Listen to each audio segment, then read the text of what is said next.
Jubilito TV Official. Alright. Yan what's up mga kabagis, this is Jubilito TV Official at eto na naman po muli ang isang edisyon ng ating reaction video mga kalingap at kabagis, no?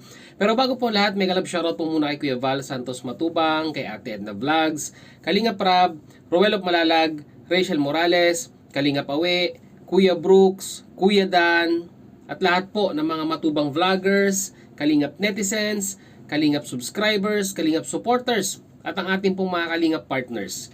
Mega love shoutout po sa inyong lahat. So ito na mga Kalingap at kabagis for today's reaction video. Gawa lang po natin ng reaction at muli po pagbibigay ng opinion. Dito nga po sa naging pagbisita at pagbibigay ng update ni Roel of Malalag dito po sa pangdosing pabahay niya po na kila Erica. Na kung saan mga Kalingap at kabagis ay talagang masasabi po nating tapos na. Napinturahan na, nailagay na ng maayos ang mga tiles, mga pintuan, konting retouches na lang po sa may bandang kusina, pero masasabi po natin talagang 100% na tapos na po ang pabahay. Well mga Kalingap at kabagis, to give you a brief context regarding po sa buhay ni Erica, no mga Kalingap at kabagis, mga hindi po nakakakilala, si Erica po ay natuklasan po ng isang scouter na si Kuya Mario, na kung saan ay inirefer niya po ito kay Roel of Malalag, na isa pong batang nagbebenta po ng dahon ng gabi para po makasurvive sa pang-araw-araw po nilang buhay. Sa kagustuhan niya pong makatulong sa kanyang pamilya, ay ginagawa niya ang mga bagay na ito para po makasurvive po sa araw-araw. At ang tanging hiling niya lang naman po mga Kalingap at kabagis kay Roel of Malalag ay mapalitan yung pong butas-butas na bubungan ng kanilang bahay. Bagkos, ang isinukli po ni Roel of Malalag ay isang maayos na bahay na wala na po silang iintindihin sa tuwing darating po ang bagyo. Wala nang iiyak na yero, wala nang tutulong bubungan. Dahil po ang ipinalit po ni Roel of Malalag at ng kanyang mga sponsors ay isang maayos at konkretong bahay na wala na po silang iintindihin pag meron pong mga dumarating na sakuna or mga natural disaster, ika nga. Well mga Kalingap at kabagis, napakaganda po ng kulay na napili sa bahay na nagmamatch po talaga, no? Napakaaliwalas ng kulay blue at dirty white sa salas na may touch ng blue pa rin, at sa isang kwarto ay buong kulay blue, at sa kusina naman po ay nandun pa rin po yung parang pinaka light blue na kulay. At ang banyo mga Kalingap at kabagis ay nai-attach na rin sa bahay sa may bandang kusina, na masasabi po rin po natin na napakaganda rin po ng pagkakagawa. At talagang masasabi po natin na nag-i-evolve na po ang pabahay program ng isang Roel of Malalag. Kagaya nga po na lagi ko pong sinasabi noon, nagsimula sa light materials nung siya po ay nasa Davao. Ngayon po ay talagang konkreto na po ang pabahay ni Roel of Malalag, no? At kung maalala po ninyo, yung pabahay kay Just Ivan, tapos sumunod po itong si Erica, na kung saan ay kung titignan po natin ay talagang dekalidad na po ang pabahay ng isang Roel of Malalag. Kaya once again, congratulations Roel of Malalag.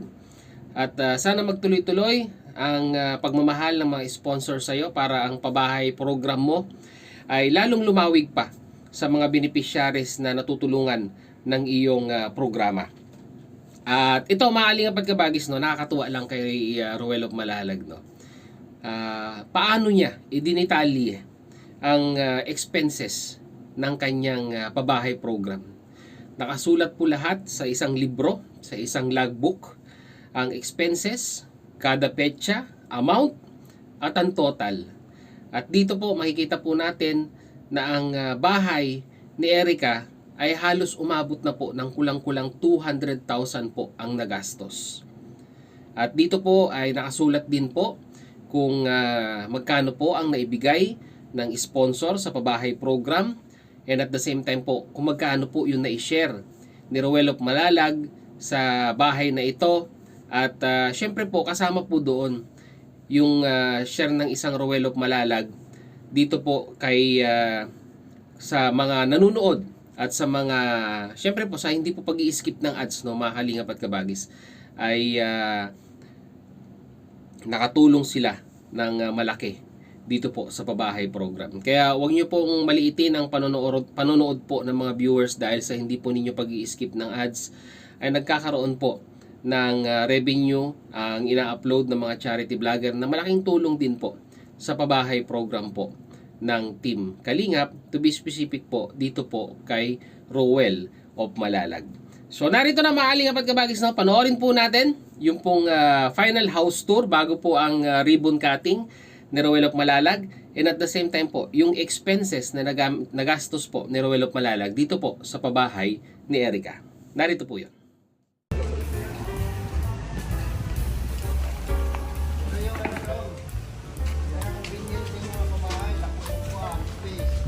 Lagi.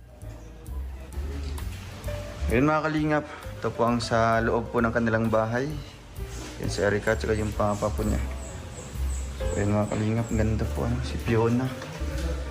Ganda yung bahay. Ito yung isang kwarto. Uy! Erica, kumusta? Wow. Ganda na. Nagustuhan mo yung kulay? Opo. Diba malamig sa mata? Yun. Paborito din ba yung blue? Paborito mo din? Ganda. Sige, ayusin niyo dyan. Kasi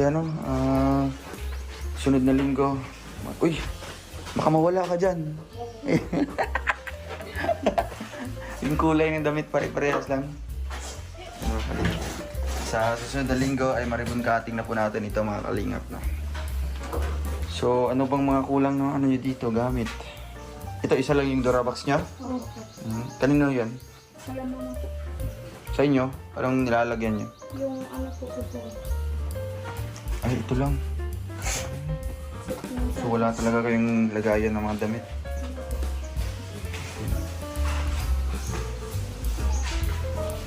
Ito yung isang kwarto. Dito kuya, gagawan pa niyo pa na ano? Sige po. Oo. Ubus na pala yung ganitong kulay. Para sa loob lang pala yun.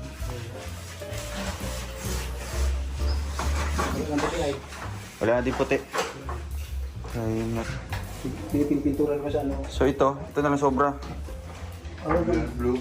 Blue na yun yung blue pang ano ito? Oo. Papaubos na yung pintura. No? Pero at least kasya-kasya lang, di ba? Sakto lang. Hindi naman sumobra ng masyado. Eh yung CR nila, ay grabe ganda. Pintura po ng blue. Sky blue. Si Erica po naglilinis na po mga kalingap. Kaninong kwarto ito, Erica? Sa inyo. Sino kasama mo dito? Si Fiona. Yun. Grabe, ang ganda.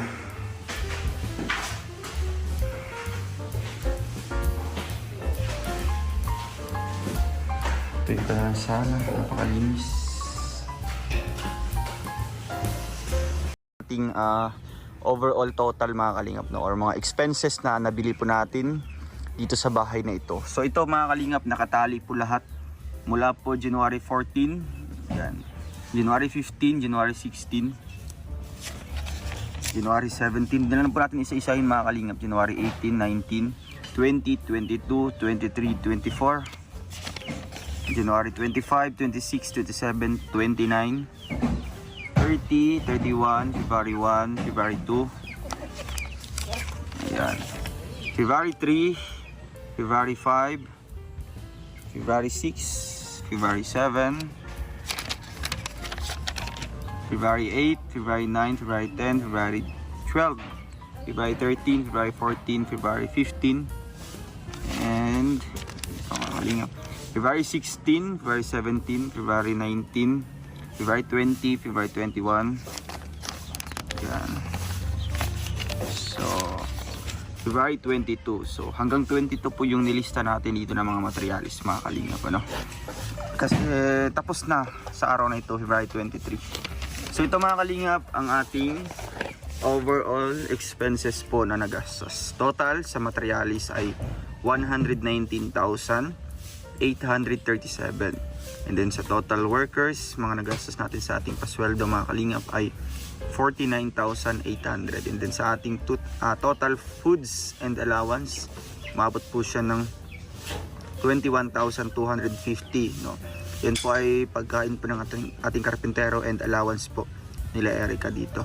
So overall total mga kalingap ay umabot po siya ng tumataginting na 190,887 pesos. Ayun mga kalingap. So ito po ang ating sponsors budget ay 107,337. So yung sobra niyan mga kalingap, no, na 83,550 ay galing po sa atin, no, revenue natin, and mostly sa ating mga viewers na hindi nag-skip ng ads. So kayo po ay nakakatulong sa ating pabahay po kay Erica, no, kasi kinulang tayo sa budget. And then syempre sariling pera ang ating ginamit dito, no, or galing din sa ating viewers na hindi nag-skip ng ads. So umabot po siya ng 83,550 ang ating nagastos po, no, mula sa ating channel mga kalingap. Kaya po ito, gusto ko pong pasalamatan po ang ating mga sponsors lahat-lahat, no. So ayan po, hindi ko na lang po isa-isahin mga kalingap. Yan, ito, yan. Salamat po sa inyong lahat, no, sa mga nakalista dyan, sa mga grupo po, no, sa mga iba't ibang grupo na sumusuporta po ng Team Rochelle na nagbigay din po dyan mga kalingap. Maraming salamat po dahil po sa inyo ay nabuo po natin ang pabahay ni Erica, no. Natapos po natin. So yun na mga kalingap at kabagis, na mag-comment po kayo sa ating comment section kung ano naman po ang inyong masasabi, opinion, reaksyon dito nga po sa expense or gastos reveal ni Roel of Malalag sa pabahay po ni Erica. Lagay niyo po sa ating comment section mga kalingap at kabagis, mga Kalangga Nation. So yun na mga kalingap at kabagis, muli maraming salamat dahil sa dulo po ng ating reaction video ngayong araw na ito. Kaya nasamahan niyo po muli si Jubilito TV Official, at muli po nagpapaalala po ang inyong host. Sa mga hindi pa po nakasubscribe sa channel, Kuya Val Santos Matubang, Ate Edna Vlogs, Kalingap Rab, Roel of Malalag, Rachel Morales, Kalingap Dan, Kalingap Awe, Kuya Brooks. Yan, sa lahat po ng mga matubang vloggers, pakisuportahan, subscribe ang kanilang mga YouTube channel.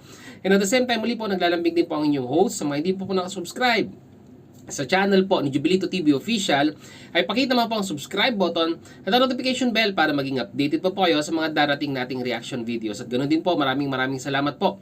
At naabot na po natin ang ating 60,000 subscribers. At sa mga sumuporta at nag-subscribe, maraming salamat po sa inyo.